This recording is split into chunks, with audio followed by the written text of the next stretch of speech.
За тэгвэл эдийн засгийн яамнаас дахиад тодруулга авчээ. Одоо гадаадын зээл тусламж, за үн цаас, бонд гэдэг энэ дээр бол ерөнхийдөө бас ач холбогдол өгж байгаа. Энэ дээр бас найдлага байгаа гэдэг чинь. Тэгэхээр гадаад одоо энэ зах зээл нь гадаад улс төрийн нөхцөл байдал, геополитикийн нөхцөл байдал гэдээ маш одоо өөрчлөгдсөн байгаа. Тэгэхээр энэ дээр та бүхэн бас судалгаа хийсэн үү? Ерөнхийдөө одоо бас хэрэгжих бодит боломж нь ямар байгаа бол? За дөрөвдүгээр эндээс төрийн нарийн бичгийн дараа Батхүү хариулт өгье.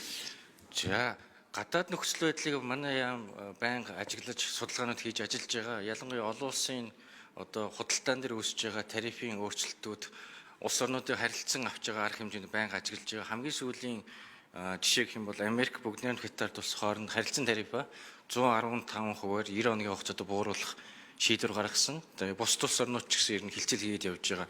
За мэдээж энэ гадаад нөхцөл байдлын нөлөөллийг манай хамгийн том худалдааны түнш одоо гол экспортын орлогоос хамаардаг бүгд найрамд Хятад улсын эдийн засагт үзүүлэх нөлөөллийг бас биднээс тусгаарлан авч үзэж байгаа. Ойрын 2 жилийн хувьд бас энэ сөрөг нөлөөллүүд гарна гэсэн тооцоолоод олон улсын байгууллагууд бол манай яамны дотоод тооцоололтыг гаргаж байгаа.